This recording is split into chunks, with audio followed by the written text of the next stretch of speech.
1. The psychology of survival mode. You may not even realize it, but every choice you make, every thought that runs through your head, and every emotion you feel is subtly influenced by a part of you that has been quietly guiding your life for years, your survival instinct. It is not merely an abstract concept. It is a sophisticated neurological system that has evolved over millennia to keep you alive.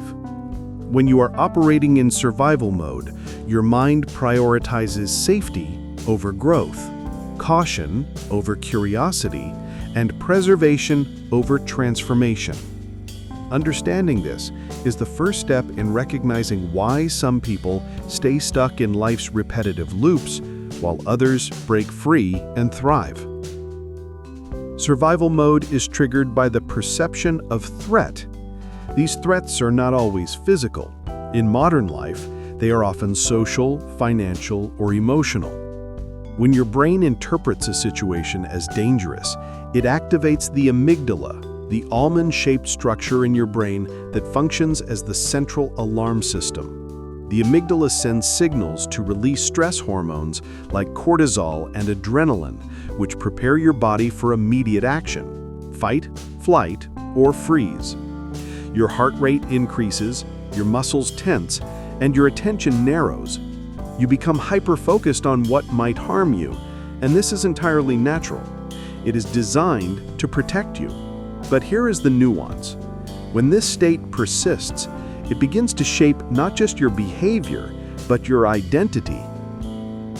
Living chronically in survival mode means that your brain is constantly scanning for danger, real or imagined.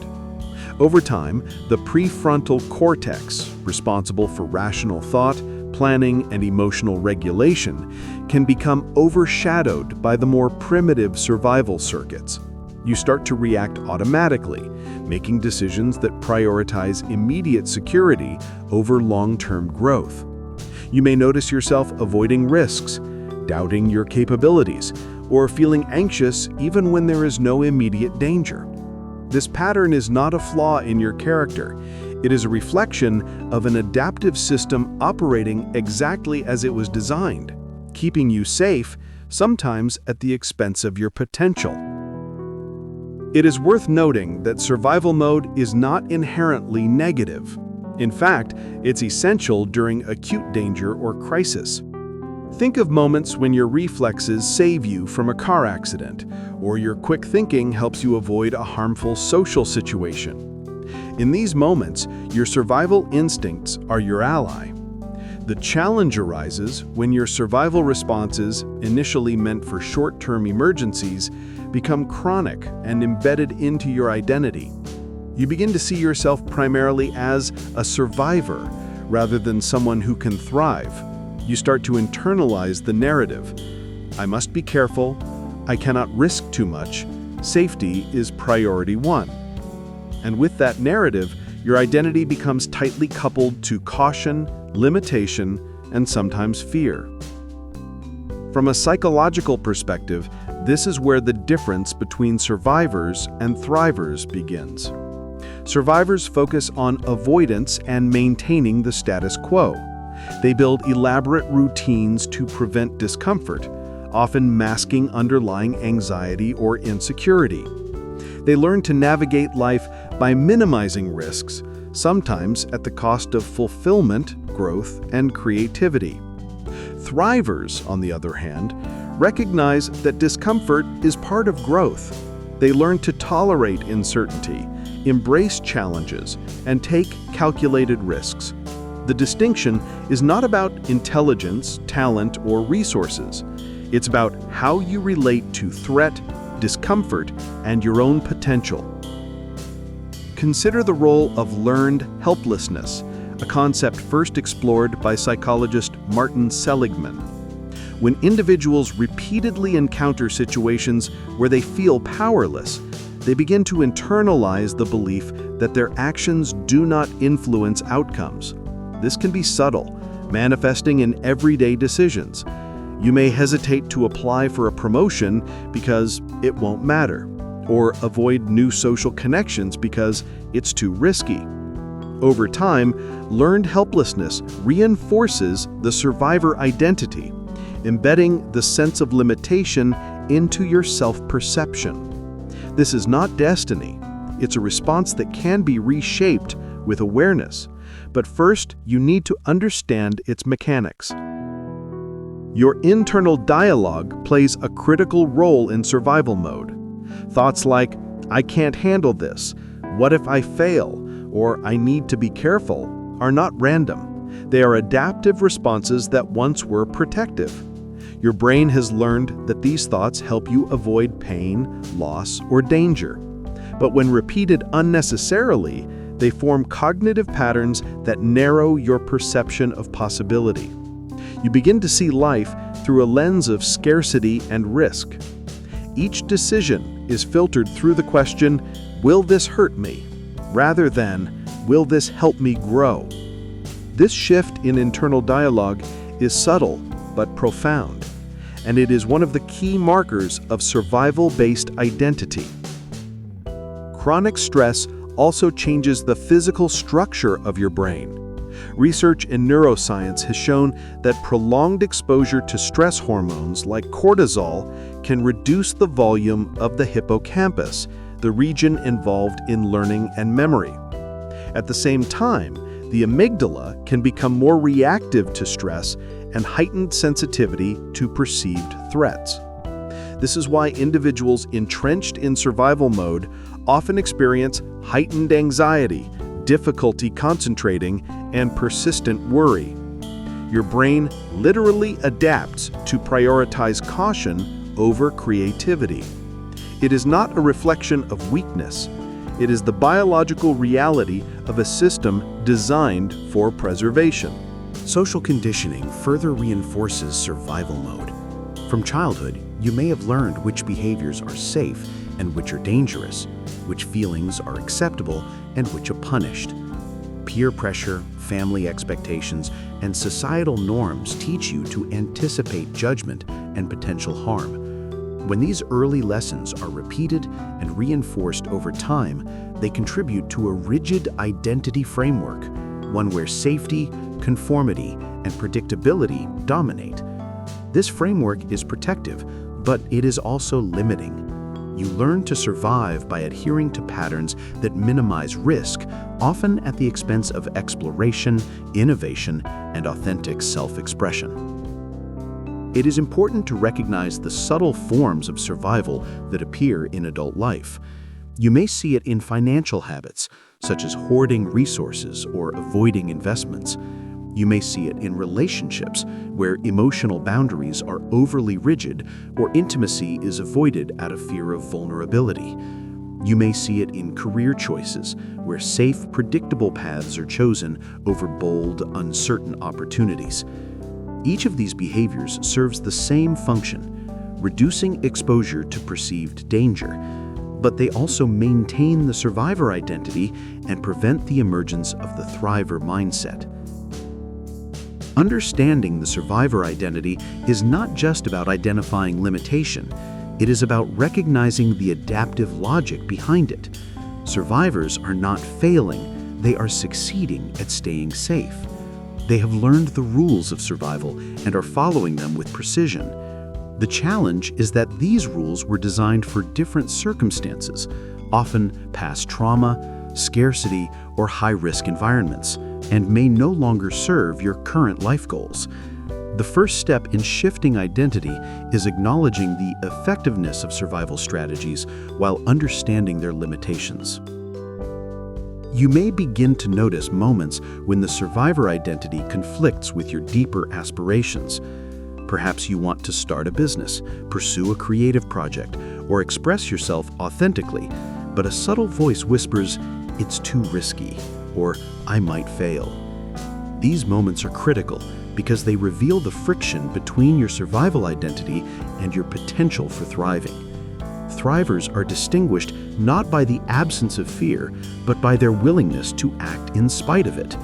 They cultivate the ability to tolerate uncertainty, challenge the automatic avoidance patterns, and step into growth even when the path is unclear. It is also worth exploring the emotional dimensions of survival mode. Chronic survival thinking often involves persistent anxiety, low-grade stress, and hypervigilance. You may find yourself scanning environments for threats, anticipating negative outcomes, or ruminating on past mistakes. These emotional patterns are reinforced by cognitive biases, such as the negativity bias, which makes the brain more attuned to potential losses than gains. While this bias was once adaptive for survival in unpredictable environments, it can now limit your perception of opportunity and potential. Recognizing this bias is a critical step toward developing awareness and beginning the identity shift.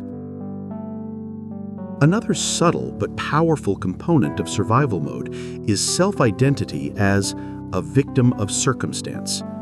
This is not a moral judgment, it is a mental pattern where you define yourself by the constraints and dangers you face rather than your capacity to overcome them. It can manifest in statements like, "I can't because of my past," or "this is just how life is for me."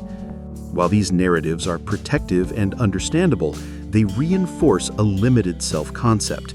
Survivors maintain their identity by staying within boundaries that feel safe, but these boundaries also restrict growth. Neuroscientific research on neuroplasticity provides hope. While survival mode can create deeply ingrained neural patterns, the brain is not static. Repeated experiences, conscious attention, and deliberate practice can reshape neural connections. This means that the survivor identity is not permanent. You can develop new pathways that support courage, creativity, and resilience.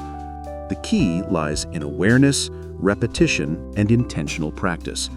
By recognizing the patterns that define survival mode, you create the opportunity to experiment with new ways of thinking, feeling, and acting. Finally, consider the difference between being reactive and being proactive. Survival mode is reactive by nature. It responds to perceived threats and external pressures. Thrivers, in contrast, develop the capacity to act proactively, guided by values, vision, and purpose, rather than by fear alone. This distinction is crucial because it frames the identity shift that separates survivors from thrivers. The first section of this transformation is recognizing where survival patterns govern your life, the thoughts, behaviors, and emotional reactions that keep you safe but limit potential. Awareness is not criticism, it is the essential precursor to intentional change. In conclusion, survival mode is a natural, adaptive state that has served humans for millennia. It is rooted in the brain's fear circuits, reinforced by experience, and expressed through behavior, thought patterns, and self-identity. You are not failing because you operate in survival mode. You are succeeding at staying safe. The challenge is that continued reliance on survival strategies can obscure your capacity to thrive. By observing your own responses, understanding the neurological and psychological underpinnings, and recognizing the narrative of safety first, you begin to lay the foundation for a profound identity shift, one that moves from surviving to thriving. The journey from survival to thriving begins with a simple but profound question. What would your life look like if fear no longer dictated your decisions? From here, you will start to uncover the patterns, strategies, and mindset shifts that allow the thriver identity to emerge. But before you can move forward, you must first see clearly where survival has shaped you, where it has protected you, and where it has held you back. This awareness is the bridge, the first step across the divide between simply existing and truly thriving. 2. Breaking the survival loop. You might notice a pattern repeating in your life. A situation arises, your mind tightens, your heart races, and your body tenses. You react in ways that feel automatic, almost programmed. Later, you replay it in your mind, wishing you had done something differently. But the next time, the cycle repeats. This is the survival loop. a pattern of thought, emotion, and behavior that keeps you safe but also keeps you confined. Understanding this loop is crucial because it is where most people remain trapped, living as survivors without realizing the subtle constraints shaping their decisions and identity. The survival loop begins with a trigger. This trigger can be external, a difficult conversation, a looming deadline, a financial pressure, or internal, a memory, a fear, or a belief. The moment the trigger activates, your mind and body respond automatically. The amygdala signals danger, your stress hormones surge, and your body prepares to defend itself. You react. Sometimes your reaction is avoidance. Other times it is defensive or even passive aggression. The key is that your response is primarily reactive, not deliberate. This is survival mode at work. Rapid, unconscious, and protective. But the loop does not end there. After the immediate response, your mind begins a second phase, reflection. You replay the event in your head, analyze your performance, and consider alternatives. This is where the narrative begins to form. You tell yourself, consciously or unconsciously, that certain situations are unsafe or certain people are threatening. You develop rules, like, I should avoid risks, or I must stay quiet, or it's better not to try.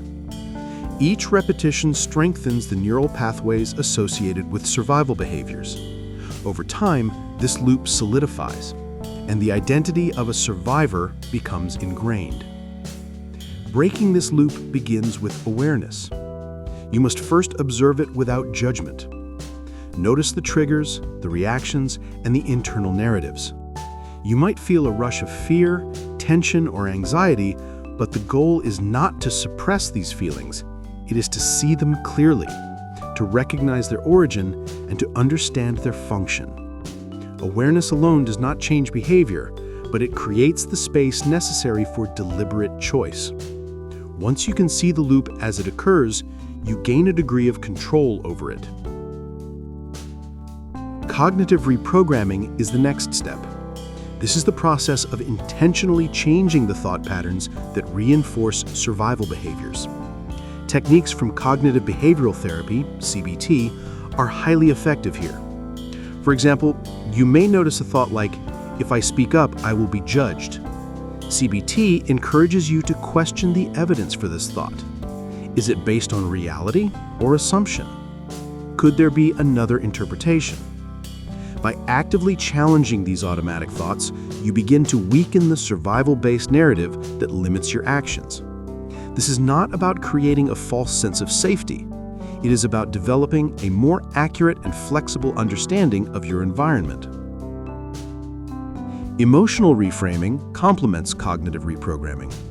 When you feel fear or anxiety, it is tempting to view it as a sign that you must withdraw. Thrivers, however, interpret these emotions differently. They recognize that discomfort often signals growth opportunities. When your heart races before a public speaking engagement or your stomach twists before a challenging conversation, you can choose to view these sensations as evidence that you are stretching beyond familiar boundaries. This is not denial. It is a conscious decision to reinterpret the signals of your nervous system in a way that empowers rather than constrains you. Habit loops also play a critical role in maintaining survival patterns. Behavioral psychology tells us that habits form through a three-step process: cue, routine, reward. A trigger, cue, prompts a behavior, routine, which produces a satisfying outcome, reward. Reinforcing the cycle, making it automatic. Breaking these habits requires interrupting the routine, introducing new behaviors, and reinforcing rewards that support growth rather than mere survival. For instance, instead of avoiding a difficult conversation, you might practice speaking assertively and reward yourself with acknowledgement of your courage or small measurable results. Over time, new neural pathways form, replacing survival responses with thriver-oriented habits. Narrative reconstruction is another powerful tool. The stories you tell yourself about your life shape your identity. Survivors often define themselves by limitation. I am cautious because the world is dangerous, or I cannot succeed because of past failures. These narratives are reinforced daily, shaping not only your behavior, but also your perception of possibility. By consciously rewriting these stories, you begin to shift your identity. You can reframe past experiences, viewing them not as evidence of limitation, but as lessons that build resilience. You can craft a narrative in which your actions are guided by curiosity, courage, and growth, rather than fear and avoidance. It is worth noting that breaking the survival loop is not instantaneous. The brain has evolved to prioritize familiar patterns. Survival behaviors are deeply entrenched. Changing them requires deliberate repetition, patience, and self-compassion. You may stumble, revert to old patterns, or feel resistance. This is natural and expected. What matters is your awareness and persistence. Each time you consciously choose a response that aligns with growth rather than mere survival, you strengthen new neural pathways and weaken old ones. Over time, the thriver-oriented patterns become more automatic, gradually replacing the survival loop. Self-talk is critical in this process. The language you use with yourself reinforces or disrupts the survival loop. Notice the difference between "I can't handle this" and "I can approach this and learn from it." The first statement reinforces limitation and avoidance. The second encourages experimentation and growth. By intentionally using language that aligns with your desired identity, you signal to your brain that the world is navigable, challenges are manageable, and your capacity is expanding. You also need to consider the role of environment. The survival loop is often reinforced by external cues, people, places, and situations that keep you in reactive mode. Thrivers actively curate their environments to support identity shift. They surround themselves with individuals who challenge them constructively, expose themselves to experiences that expand comfort zones, and remove or minimize influences that reinforce fear-based behavior. This is not avoidance in a negative sense, it is strategic alignment. Your environment becomes a partner in breaking the survival loop, supporting your brain's rewiring toward growth and possibility. Mindfulness and deliberate reflection are invaluable tools. When you pause to observe your thoughts, emotions, and bodily sensations without judgment, you create a space between stimulus and response. This space allows choice. You begin to recognize that fear or anxiety does not dictate action. You can choose response over reaction, intention over instinct. Practices such as journaling, meditation, or contemplative reflection enhance this awareness, making it easier to identify survival patterns as they arise and to consciously redirect them toward thriving behavior. It is also helpful to examine the meaning you assign to discomfort. Survivors often interpret discomfort as danger. Thrivers interpret it as growth. This shift in meaning changes the emotional weight of experiences and reduces the unconscious power of the survival loop. For instance, failure is no longer proof of inadequacy, but a source of information and learning. Rejection is no longer evidence of unworthiness, but a signpost guiding refinement. This reframing requires both awareness and repetition, but is foundational in transforming your identity from survival to thriving. Let's also consider the role of incremental exposure. Thrivers do not leap immediately from survival mode to full expression of potential. They expand gradually. This could involve tackling small challenges that elicit discomfort, practicing new behaviors in controlled environments, and celebrating minor successes. These incremental experiences provide both evidence and reinforcement that growth is possible, allowing the brain to integrate new patterns safely and sustainably. Over time, the thriver-oriented patterns become more automatic, gradually replacing the survival loop. You may notice that fear persists even as you make progress. This is natural. The survival circuits of the brain are designed to remain vigilant. The difference between survivors and thrivers is not the absence of fear, but the ability to act in spite of it. Thrivers cultivate courage. Not a heroic, dramatic form of courage, but the quiet, consistent willingness to engage with challenges, discomfort, and uncertainty while maintaining internal equilibrium. This is the hallmark of identity shift, the ability to respond intentionally rather than reactively, consistently choosing growth over mere safety. Breaking the survival loop also involves recognizing and challenging limiting beliefs. These beliefs, often unconscious, dictate the boundaries of what you perceive as possible. Common examples include, "I'm not capable," "I don't deserve success," or "I must avoid risk to stay safe." Each belief reinforces the loop, constraining action and shaping identity. By identifying these beliefs and testing them against evidence and alternative perspectives, you weaken their influence. Over time, you replace limiting beliefs with expansive, growth-oriented ones, paving the way for sustained transformation. Finally, remember that this process is deeply personal.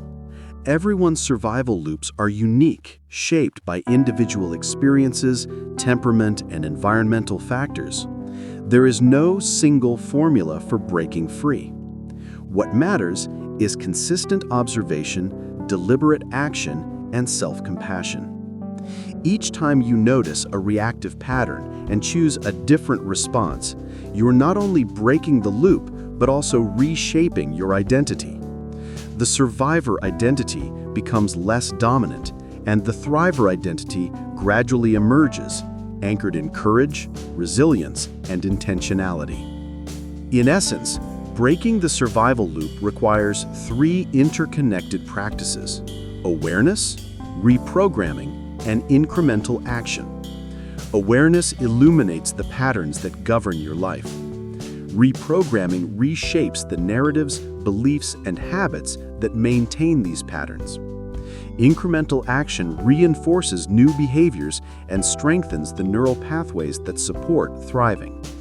Over time, these practices allow you to move from reaction to choice, from limitation to possibility, and from survival to thriving. As you reflect on your own life, consider the loops that have defined you. Which patterns are keeping you safe but holding you back? Where could deliberate action, cognitive reframing, or small, consistent risks begin to shift your trajectory? The answers to these questions are not abstract. They are the gateway to a profound identity shift, one that moves you beyond survival and into the realm of thriving. Breaking the survival loop is not an endpoint. It is the foundation for transformation. It is the bridge between the reactive patterns of the past and the proactive, intentional life you are capable of creating. With awareness, practice, and patience, you can step off the treadmill of automatic fear responses and into a life guided by purpose, courage, and growth. This is where survivors begin to transform into thrivers. 3. The birth of a new self. You might have started noticing it, that quiet, persistent question that arises when you pause and reflect. Who am I, really, beneath the patterns and loops that have kept me safe all this time? This question is not trivial. It is the beginning of the transformation from a survivor to a thriver. The birth of a new self is less about abandoning who you are and more about consciously choosing the aspects of your identity that align with growth, purpose, and potential. It is a deliberate act, a reconstruction of self that requires awareness, intention, and repeated action. The first step in this reconstruction is recognition. You need to see the parts of yourself that were shaped purely by survival. Perhaps it is the caution that prevents you from speaking your truth, or the hesitation that stops you from taking bold steps in your career. Maybe it is the emotional walls that protect you but also isolate you from deep connection. Recognition is about observing these patterns without judgment. It is about understanding that these behaviors once served you. They were adaptive responses that allowed you to navigate danger, scarcity, and uncertainty. Now it is time to choose consciously which behaviors will continue to serve you and which will be reshaped. Imagination becomes your ally at this stage. The human mind has a unique capacity to simulate possibilities. When you imagine yourself acting from a place of courage, purpose, and resilience, you are engaging the same neural pathways that are activated when you actually perform these actions. This is not fantasy. It is a neurological reality. Studies on visualization and mental rehearsal show that the brain cannot entirely distinguish between vividly imagined experiences and real ones. By repeatedly imagining yourself thriving, you lay the groundwork for actual behavioral change. Your mind begins to recognize that growth is possible, and the neural patterns of survival begin to be replaced by those of expansion. Habits, however, remain critical. Identity is expressed most consistently through behavior. You may believe that thinking differently is enough, but your daily actions are what solidify a new self. Thrivers understand this implicitly. They align their habits with the identity they wish to embody. If you want to be courageous, you practice acts of courage, no matter how small. If you want to be creative, you consistently engage in creative expression. These behaviors, repeated over time, reinforce a self-concept aligned with thriving rather than survival. As psychologist William James famously noted, the greatest thing a human being can do is to alter their own habits. Your habits are the scaffolding of your new self. Neuroplasticity provides the scientific explanation for this transformation. Your brain is not static. It is a dynamic system capable of change throughout your life.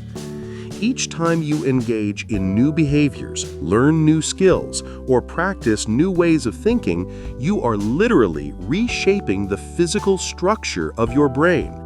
Neural connections that support survival-based patterns weaken, while connections aligned with growth and resilience strengthen. This means that the birth of a new self is not abstract or metaphorical. It is a tangible, physiological process.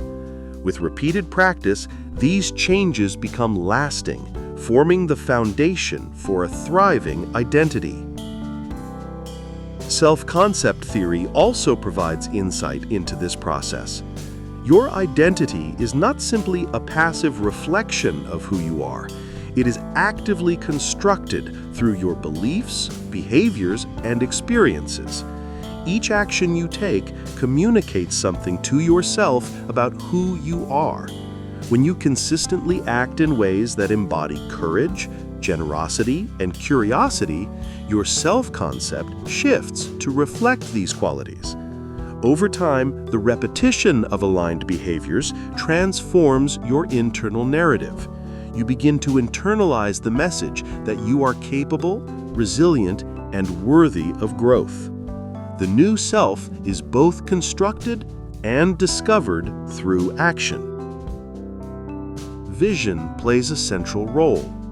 Thrivers operate with a mental image of themselves that is expansive and aspirational. This vision is not mere wishful thinking. It functions as a psychological compass. By maintaining a clear picture of who you want to become, you guide your decisions, behaviors, and emotional responses. The vision serves as a reference point when you encounter fear, doubt, or uncertainty. It reminds you that the survival patterns that once protected you are no longer the only available option. Your mind starts to operate with intention rather than reaction, and the new self begins to emerge. The process of identity reconstruction also requires emotional engagement.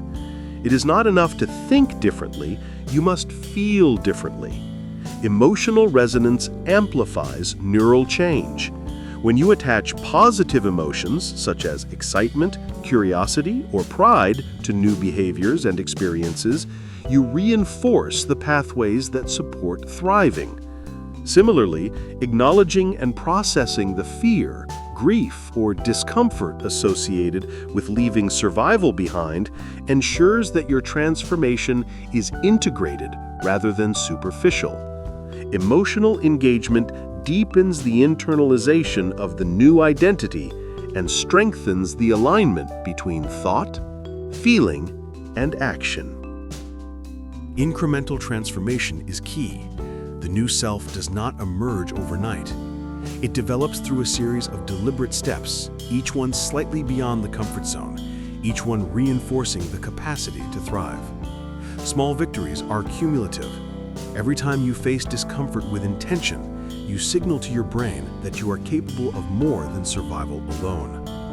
You are teaching yourself a new truth, that your potential extends beyond fear, limitation, and reaction. Over time, these incremental steps coalesce into profound shifts in identity, behavior, and perception.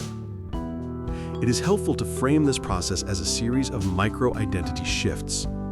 You are not entirely abandoning the survivor self, rather you are selectively integrating its strengths while letting go of limitations.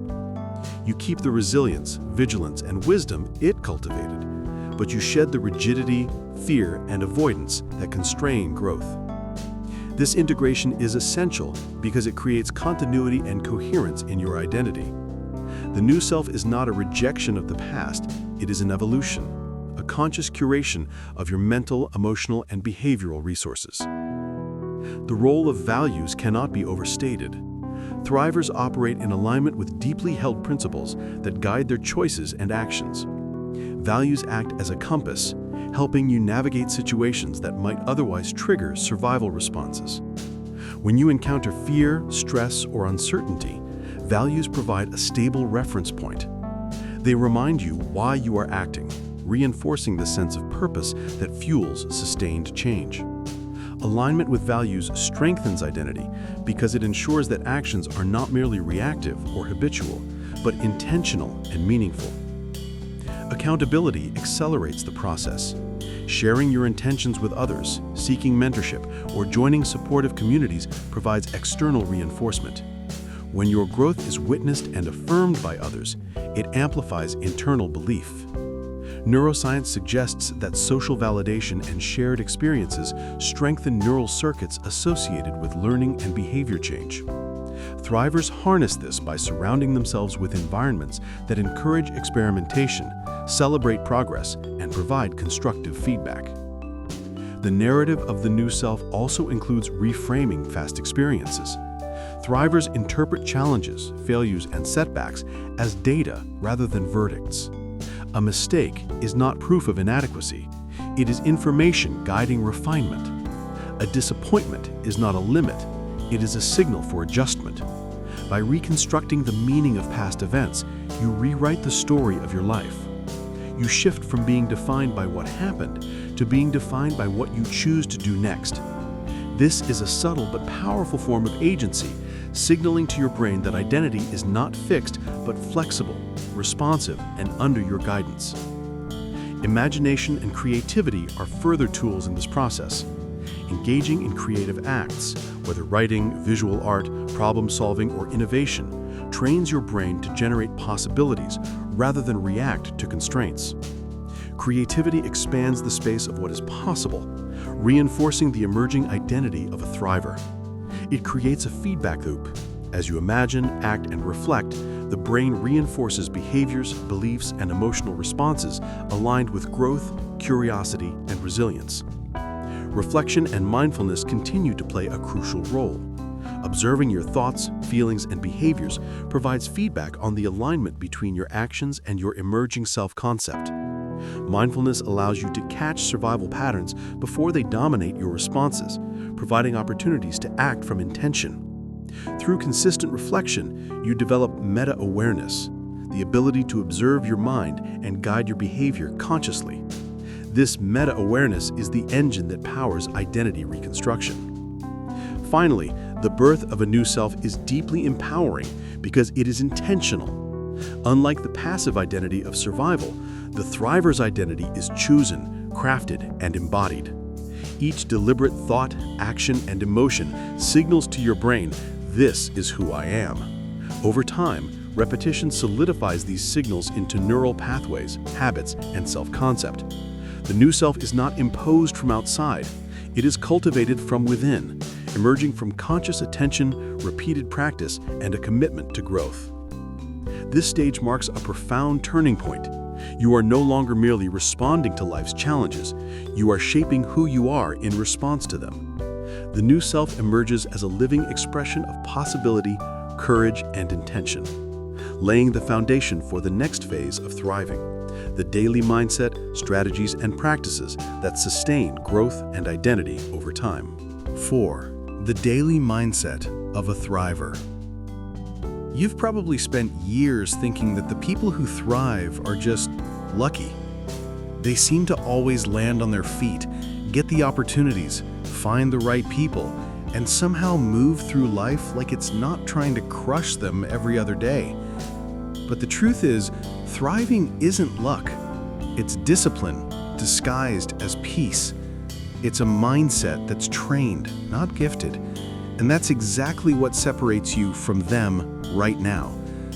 Because when you're in survival mode, every day feels like you're sprinting just to stay still. Your thoughts revolve around what could go wrong, what might fall apart, and how you'll make it through the next 24 hours without breaking. You're reactive, always waiting for the next fire to put out. A thriver, on the other hand, wakes up differently. They don't wake up asking, "What's going to go wrong today?" They ask, "What am I going to create today?" And that single difference, that subtle mental pivot, changes everything. Morning, the reset point.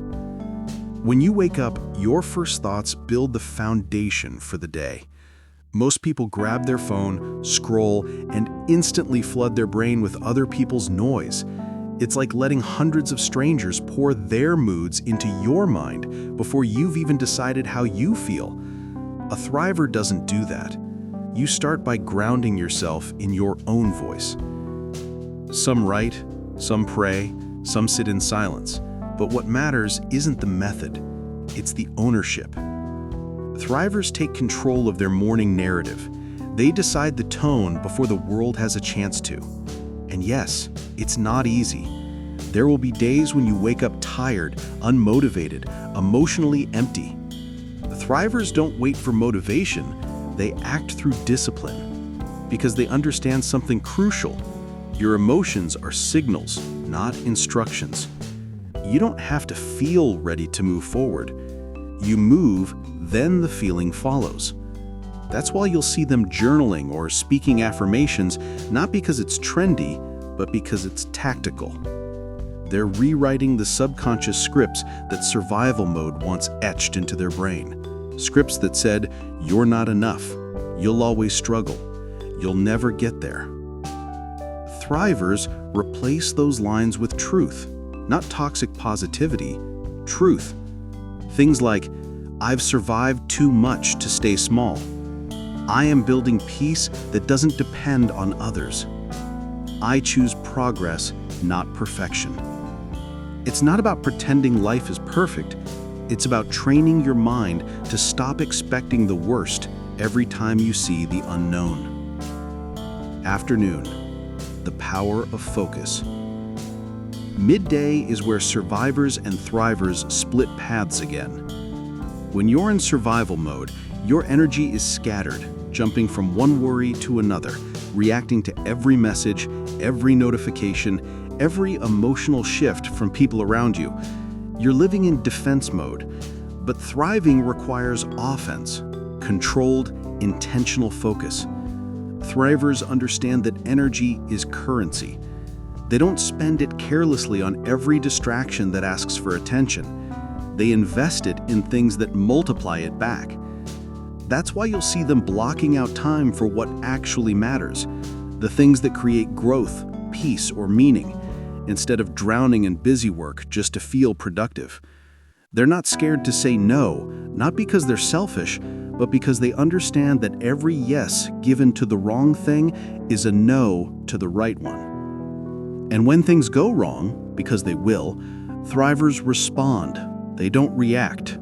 They breathe, they assess, they adapt. While survivors spiral into why is this happening to me, thrivers ask, what is this trying to teach me? That's not denial, that's mastery. Because thriving isn't about avoiding pain, it's about processing it so it doesn't poison you. Evening. Reflection over reaction. By night, a survivor's brain is loud. The overthinking starts, the replaying, the analyzing, the what if I had said this instead. You can't sleep because your mind is still trapped in the day, reliving every moment you didn't handle perfectly.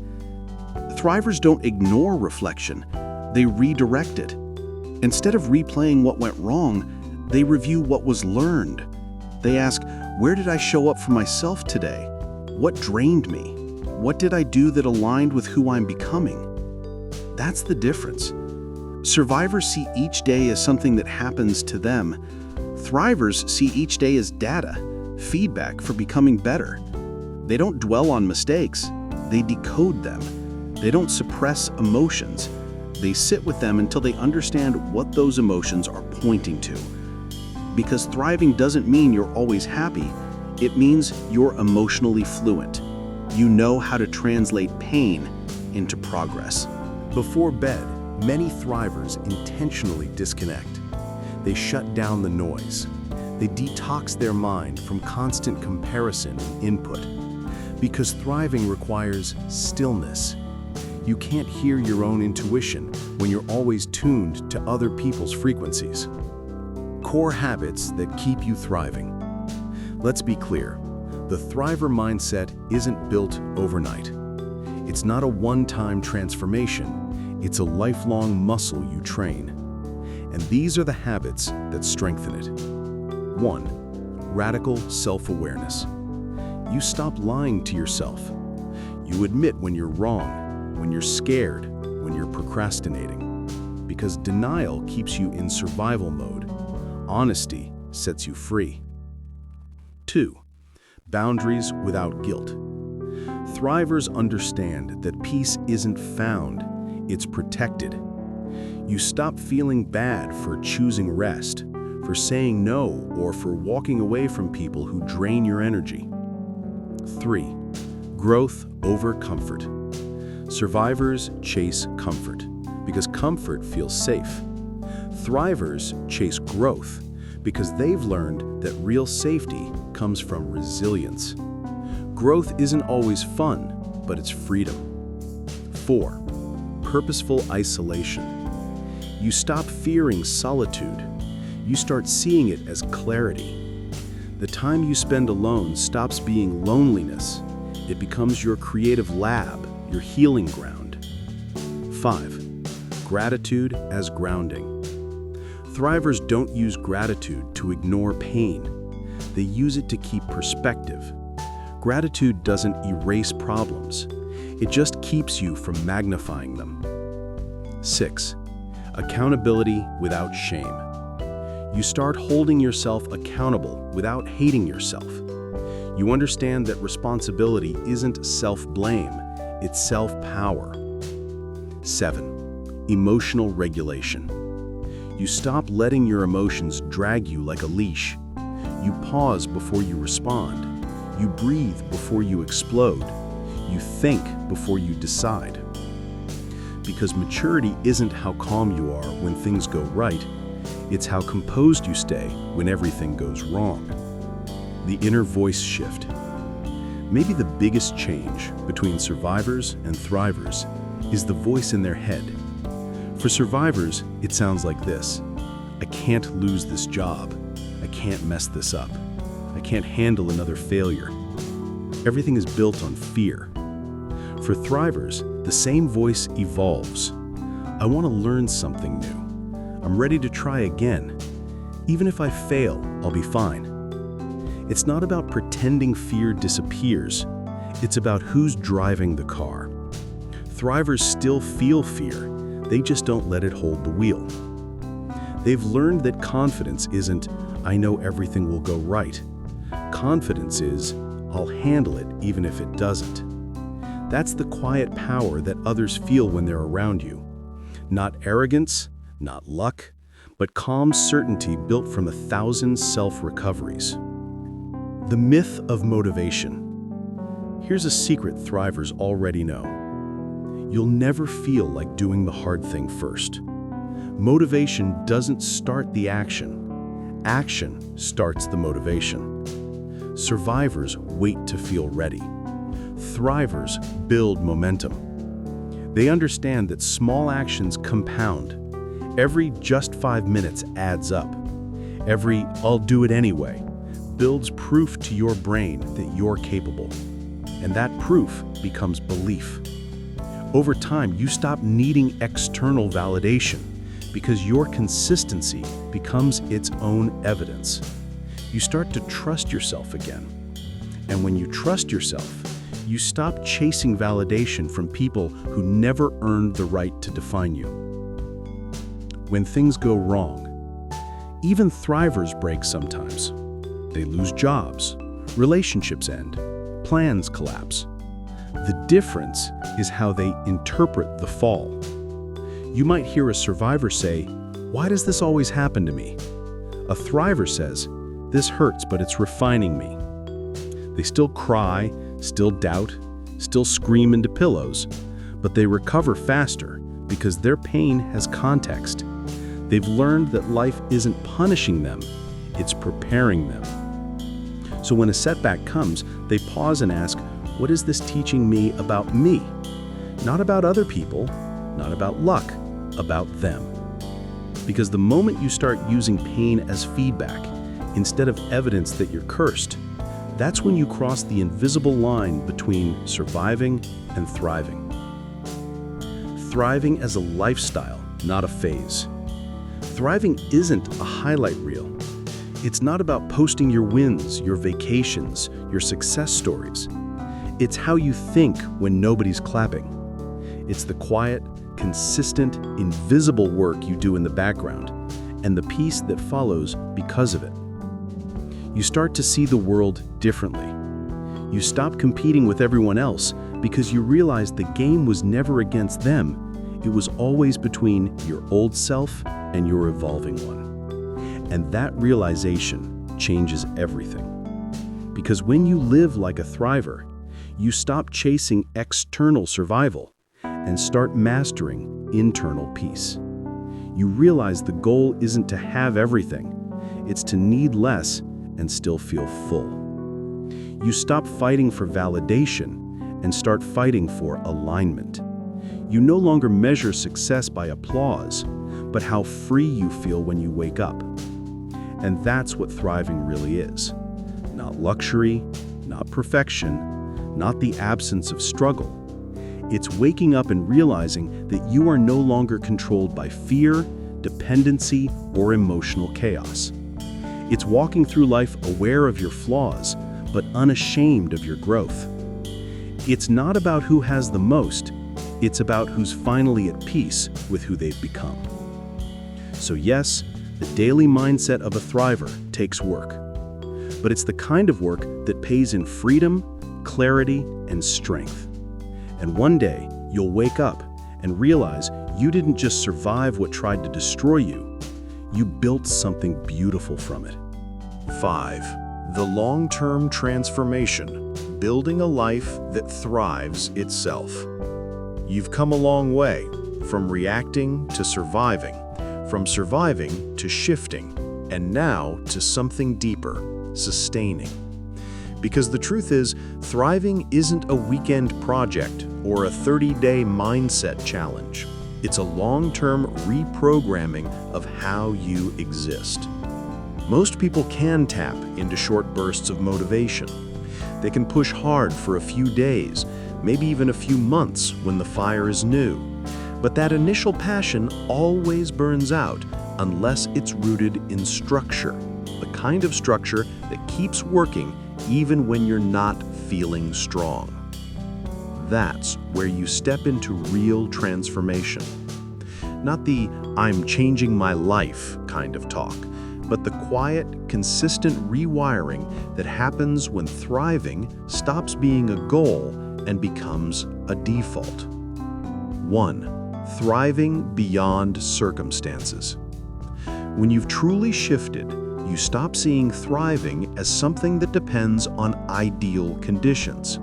It's not about having the perfect job, the perfect partner, the perfect mental health day. It's about being stable despite the instability. You stop waiting for peace to come from the outside because you realize if your peace depends on control, you'll never have either. Thrivers don't build lives that are perfect. They build systems that protect their mental energy no matter what chaos is happening.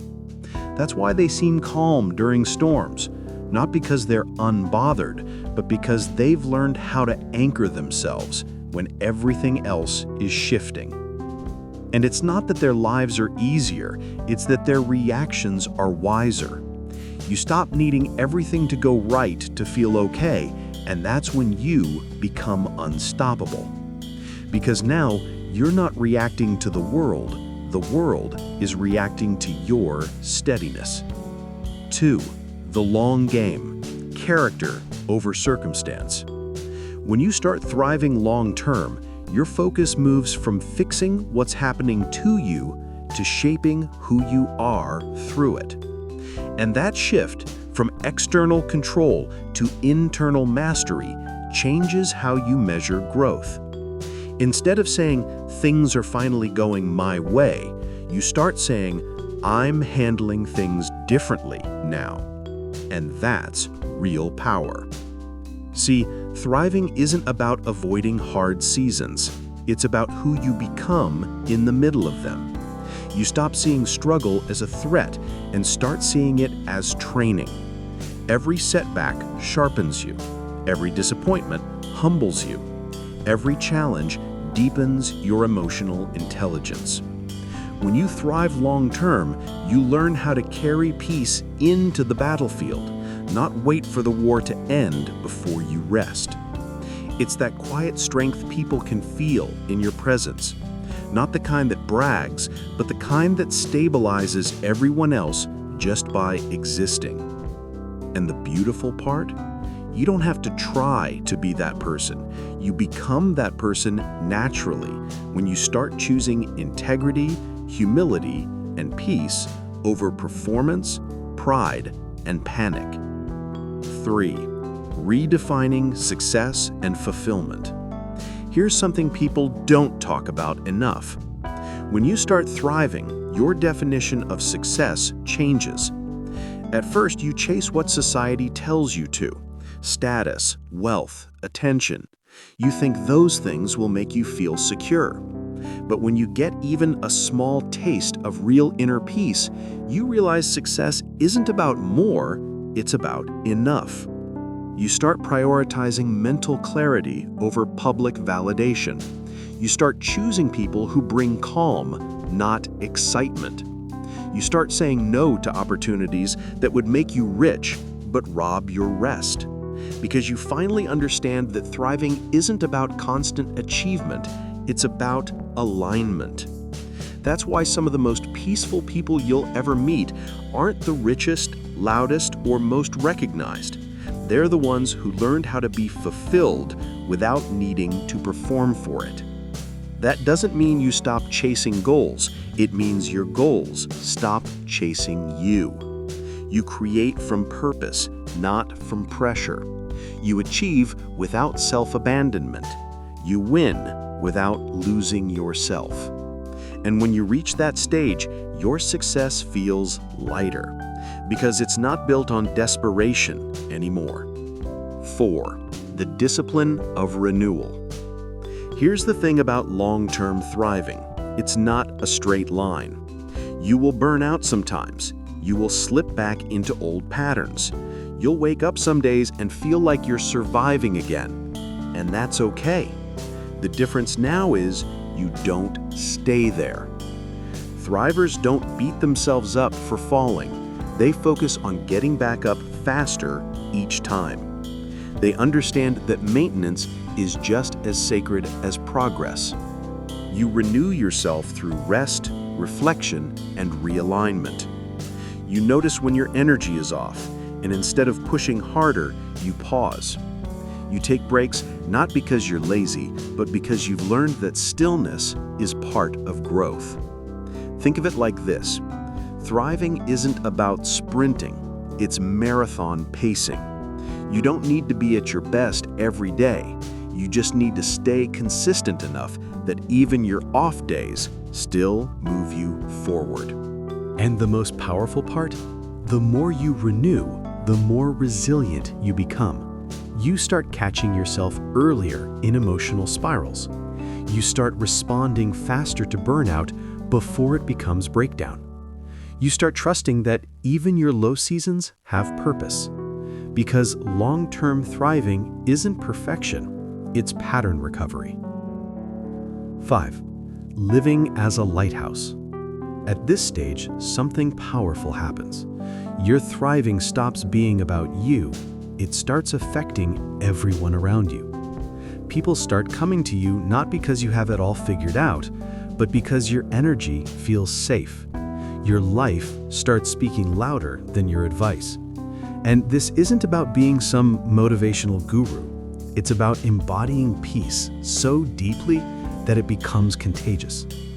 You've probably heard the phrase, hurt people hurt people. Well, the opposite is also true. Healed people heal people. When you live from wholeness, you unconsciously give others permission to do the same. You'll notice your relationships change, not because you're trying to fix people, but because your boundaries, your calm, and your confidence naturally filter who can stay in your space. You'll start attracting people who match your peace instead of your pain. And that's how you build a life that thrives itself, not through force, but through alignment.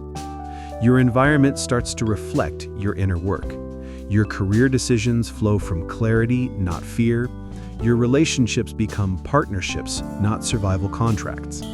And your purpose evolves from getting by to giving back. Because at the core, the ultimate sign of thriving is contribution. It's when your growth stops being self-centered and starts being world-centered. When you use what you've learned, survived, and built to help others rise too. 6. The long-term identity shift. By now, you realize the identity shift isn't about becoming a different person. It's about returning to the version of you that existed before fear took over. You were always capable, always resilient, always meant to rise. Survival just buried that version of you under layers of pain, doubt, and conditioning. Thriving is about unlearning all of that. You stop needing to prove yourself because you finally know yourself. You stop chasing acceptance because you've accepted yourself.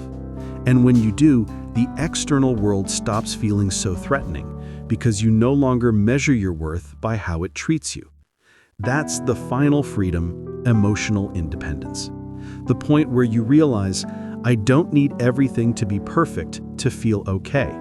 I just need to stay aligned with who I truly am. That's thriving. Not a destination, but a return. 7. The cycle of influence. When you reach this phase, thriving becomes cyclical. It sustains itself. Because the more you live in peace, the more you attract peace. The more you give from fullness, the more life returns to you in abundance. You'll still face challenges, but they won't break you. They'll refine you. You'll still feel pain, but it'll move through you instead of getting stuck. You'll still have fears, but they'll no longer dictate your choices. And when you fall, because everyone does, you'll rise differently, wiser, calmer, and sharper. That's the quiet power of identity transformation. You stop being controlled by survival instincts and start leading with vision. You begin to build systems that outlive motivation, routines, boundaries, and beliefs that carry you even when you're tired. Your life begins to operate on stability, not emergency. And that's the difference between a survivor who endures life and a thriver who evolves through it. 8. Final reflection. Becoming the proof. At some point, you'll look back and realize you've become the person you once needed. You'll remember the version of you who doubted everything, and you'll want to tell them, "We made it." You'll recognize that the pain wasn't punishment, it was preparation. The waiting seasons weren't wasted. They were teaching you patience, strength, and faith. You'll see that all along, you weren't meant to just survive the fire, you were meant to learn how to walk through it without losing your light. And that's what it means to thrive. To be the calm in your own storm. To be the peace that others can feel. To be the living, breathing proof that healing isn't just possible, it's powerful. So no, thriving isn't a trend. It's a quiet revolution that starts within you and ripples outward, reshaping how you live, love, work, and think. And now, it's your turn to embody that, to build a life that thrives by design, not by chance. Because the world doesn't need more people just trying to survive. It needs more people like you who've learned how to rise.